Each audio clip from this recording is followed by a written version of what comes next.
Oh, we've heard a lot, haven't we, over the past year or so about mindfulness, a technique which helps to deal with stress.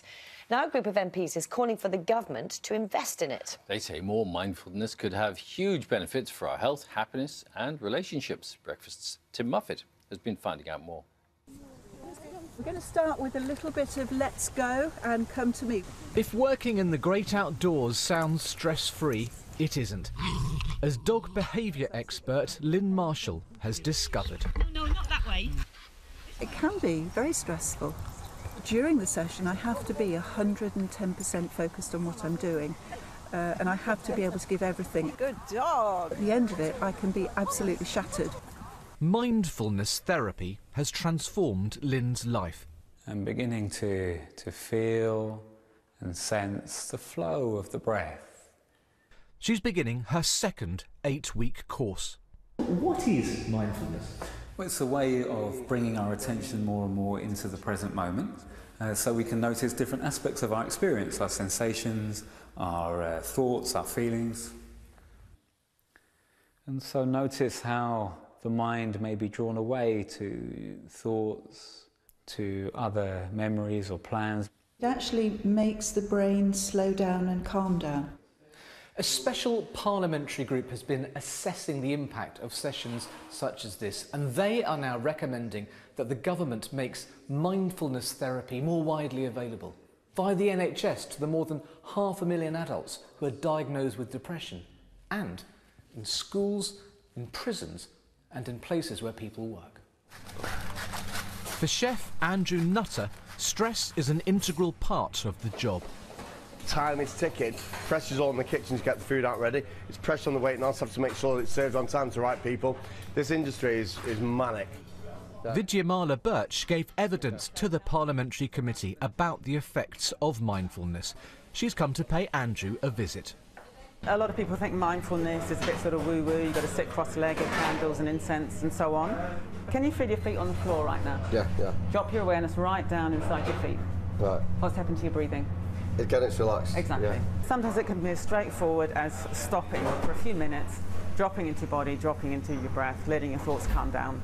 If you did that once an hour for 3 minutes, you'll be a much more effective worker. Great idea if they can actually work it, if they can get the system to work well. Now, here I am chatting to you, but I know for well in about 10 minutes' time I've got 8 customers coming through the door. Convincing sceptics won't be easy, but for many, a more mindful approach makes life less stressful and more fulfilling. Tim Muffet, BBC News. Should we talk a little bit about that right now? Jamie Bristow is director of the Mindfulness Initiative, which worked on today's report by the all-parliamentary group. Morning to you. I'm sort of intrigued. Did the MPs also sort of take part in mindfulness and learn the techniques themselves? Yes, this programme actually came out of a teaching programme.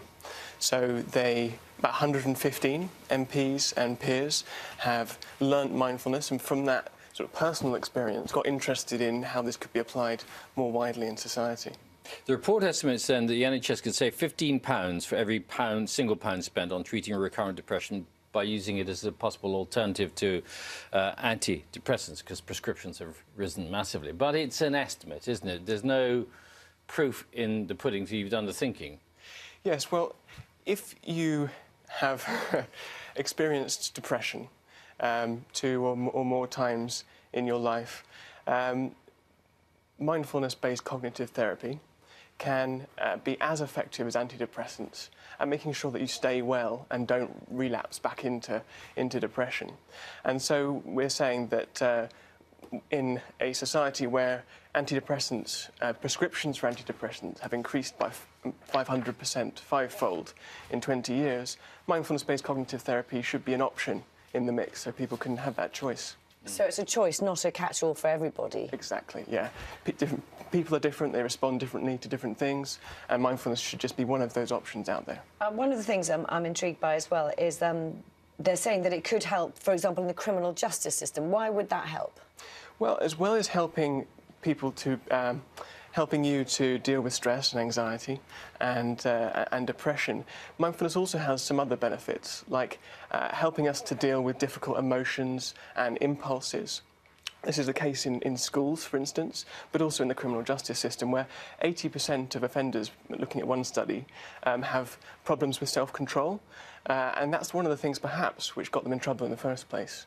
And so if we can help them to manage those difficult impulses, then we can help them stay out of prison. Is it hard to learn? It's very quick to start using it, but yes, it takes a while, and it takes practice to really sort of really understand what it's about. What do you say to get the benefits? Some people be sceptical, saying, "Oh, this is all a bit of a sort of mumbo jumbo con trick, really."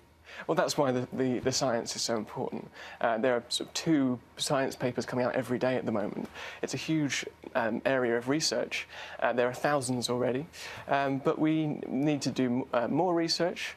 And that will hopefully enable us to expand from just treating depression and anxiety and long-term health conditions to using it more widely. I mean, some of the techniques, and I'm not an expert in either, are similar to techniques used, for example, in yoga or in Pilates as well. So why is there a difference, or are they all equally calming in some ways? Well, mindfulness isn't just about calming. That's probably the critical bit there. We're actually being asked to do something kind of radical, and that is moving towards what we find most difficult. So if I suffer with chronic pain, we're being asked to actually move towards that pain and be accepting of it. It's not just a relaxation technique. And that helps. Moving towards difficult things helps us with our relationships, and it helps us to deal with conflict. And of course they're using it in some schools as well now. That's right. Okay. All right, Jamie, thanks very much. Thank you. We'll have another look at this in an hour's time when we talk to a head teacher at a primary school. Yes. Where they're doing mindfulness too. Well, Amy Footman is head teacher of Stanley Grove Primary Academy in Manchester, where pupils in years 4, 5 and 6 are taught mindfulness. Good morning. Morning. So that means children as young as, what, 8? Yeah. Up to 11? Yeah, and we teach it as a whole class, as just part of our PSHE curriculum. Why do they need to learn it so young? I think studies have shown that the onset of mental health problems is now peaking at age 11.